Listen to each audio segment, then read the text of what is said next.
Hello and welcome back to Pubchat Extra on the Tilehurst YouTube channel. My name is Dan Wimb and I'm joined for today's discussion by Mr. Alan West.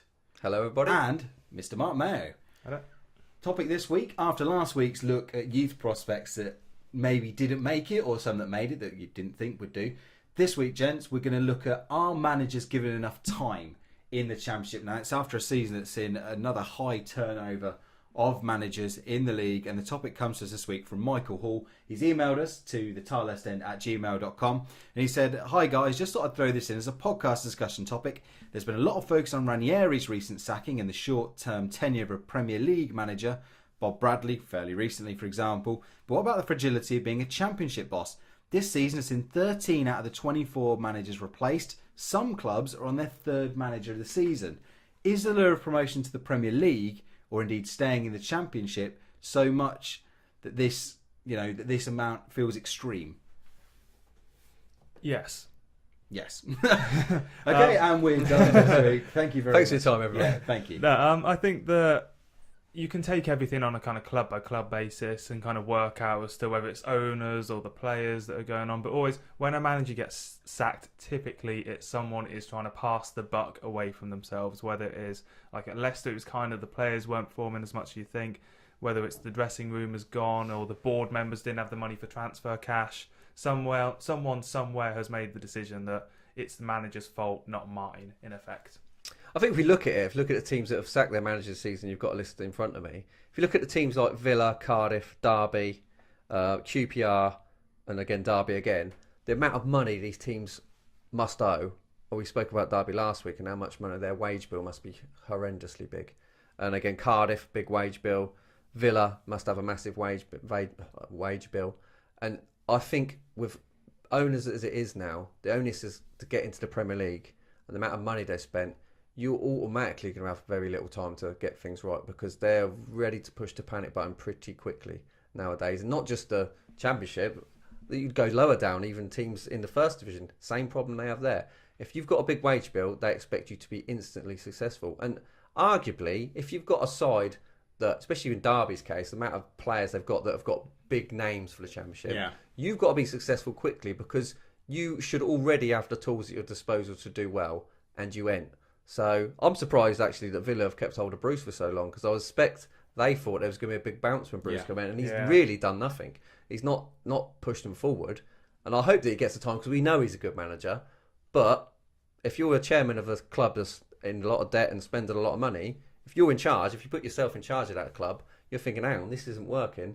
You've got to go. Are the fans playing any part in this though, Mark? Do you think that there's too much expectation from supporters and that sort of pressure feeds through to the boardroom to sort of make that change? Or do you think it's what Westy was saying, that there's so much financial pressure that that's sort of coming from the top down? Or do you think there is an element of fans are going now, I want success now, get me someone that's going to give that success? Well, I think a lot of that is built around the personality of the manager. So if your manager is, someone like Yapstam, who a lot of people like, they know he's famous, like plays a big part.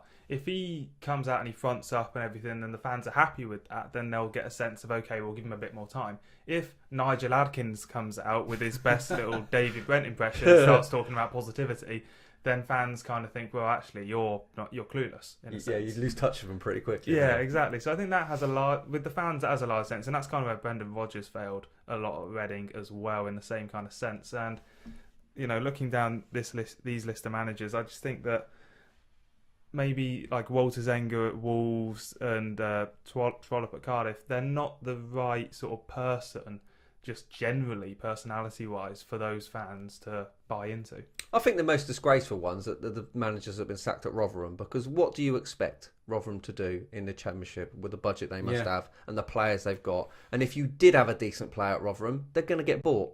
When January comes, someone's going to buy them off you, and you're going to sell them. Well, they should have gone down last season. Because Neil Warnock worked an absolute miracle. Yeah, it was Warnock. It was a Warnock job. Yeah, front and centre. But what do you expect from Rotherham? But it's the thing as well.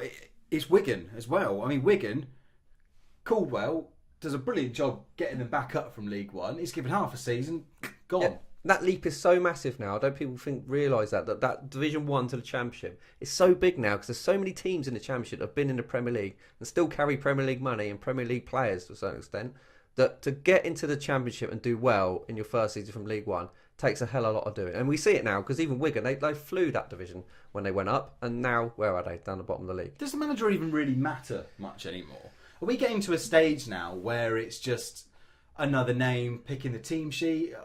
Can managers still have that big impact anymore? I think where they do have the big impact is in the dressing room, in that kind of personable nature. Is it someone who can actually, like, the players buy into, in the same way I've just talked about the fans, the personalities? It's someone who can manage a squad, manage the men and the individuals in that, or are they someone who is just going to kind of try and take a back seat and enforce themselves? I say because we're seeing such a separation now of powers. Back when Alex Ferguson took over United, he was responsible for everything. He was buying players, negotiating contracts, looking at the youth team, you know, as well as picking the team, actually helping do the coaching and stuff like that. Now you've got, I don't know, dozens of coaches, you've got scouts, you've got directors of football, you've got owners who've got their own opinions as well. You've got so many different people micromanaging things. Is the actual match day first team manager now just an equally small cog? I think I still think the manager is a massive deal, because if again, I think that we've moved away, even like in general working life, I think we've moved away from sort of the forceful type manager, the shout at you type manager. And I think now, especially with younger players, they need someone that they can sort of look up to, but go to as well. And I think if you look at managers nowadays, there's not that Alex Ferguson type presence in the dugout. I think Mourinho is a little bit that way, but still with the players, they seem to like Mourinho. They have a lot of respect for him, and he will stand up for his players in general. He does out them now and again. But if you look at the Championship wise, I think if you look at the managers we've got, they're all very much personal sort of people. And I think the only time they have trouble is when they step away from that and the players start turning on them. Once the players turn on them, then their days are numbered anyway. Mr. Ranieri, yeah, Leicester by all accounts. It is just difficult because I think managers now, they come in, and I imagine a lot of them want to do kind of what Yapstam's done at Reading and put in part a whole new philosophy and stuff like that. But the amount of time they're being given to do so means it's such a risky that they're even curbing their own natural instincts because they're so afraid. Yeah, they're just going to get sacked. Another way it's changed as well is because of the transfer windows. You don't have that opportunity to say, right, I'll go to my old club and I'll bring this man in because I know he can do this for me. If you look at Nigel Clough, for example, back in the day, he used to bring 2 or 3 players that Brian Clough, Brian Clough, sorry, that 2 or 3 players that he knew that he could trust and he'd rely on. He'd bring them everywhere with him, and that would automatically set your new team up to play in the way that you want because you've got 3 players that already do it. Stam started at the start of the season. He's brought in 2 players from Holland. And again, we say Van der Berg is his key man most of the time. And he can automatically instill that into him very quickly because he's allowed to bring his players in straight away. But if you join in November or even worse, February, you can't do that. You know what I mean? You can't bring your own stamp on it. And if you start struggling first 3 or 4 games, chairman will press the button and you're gone. And that's just the way football is now. I think the transfer window has not aided managers, it's actually gone against them. So wrapping this up, is this something that's going to change anytime soon? No. Are we ever going to go back seeing those sort of dynasties? No, I don't think we will. And again, one of the worst names on here that I thought got sacked where there was absolutely no need to was Gary Rowett, because he was taking a side that was struggling and he was doing really well with them. And I don't know what they thought what position they thought they should have been in, because the position he had him in I thought was overachieving. And now he's at Derby. Yeah, and now he's at Derby, and he's got it's great for him because I think he's got a team there that he could potentially get into the Premier League where Birmingham would never go. Well, if given time. I was just going to say, I mean, you look at Stephen McLaren, comes in, initially works wonders. That we're talking about them at the turn of the year as a team that are going to be in the top 6. Okay, they've had an awful spring again, but he's basically only been given one bad run. That's it. One bad run and he's gone. But why get him back? I mean, I know. Why? He bottled it the last time. I don't see what Pearson had done to get sacked in them. It's same at Villa, same at Wigan. Like they don't get enough time, and even now. You look at where Norwich are and all these teams that have gone up and down over the course of a season, there's still plenty to play for, certainly in the relegation battle. Oh.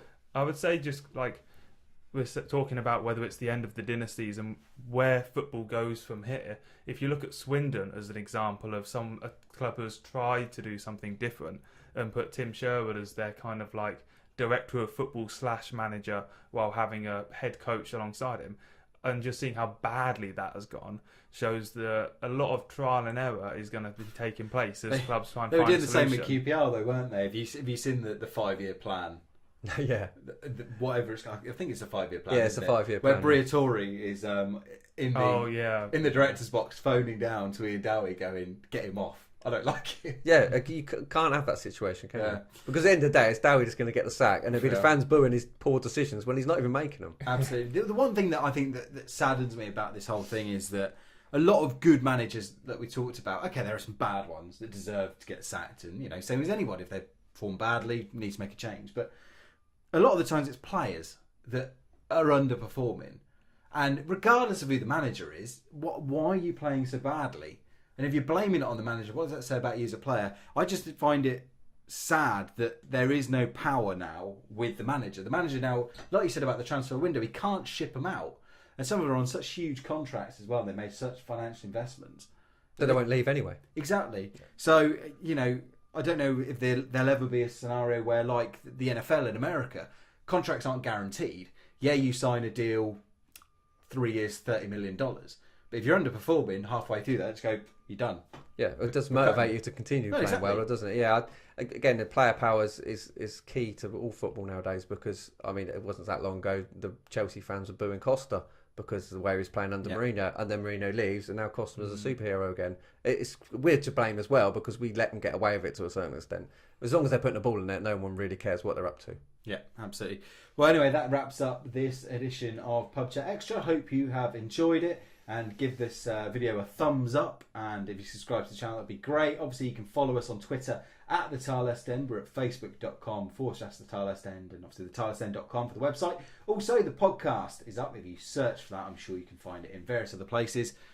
Mark, Westy, thanks for joining us this week. If you've got a suggestion topic like we had from Michael Hall, send us in to the tilehurstend@gmail.com. So we're going to hopefully do these on a weekly or bi-weekly basis anyway. So we're going to hopefully keep the channel nice and lively. So in the meantime, thank you very much, and come on you R's.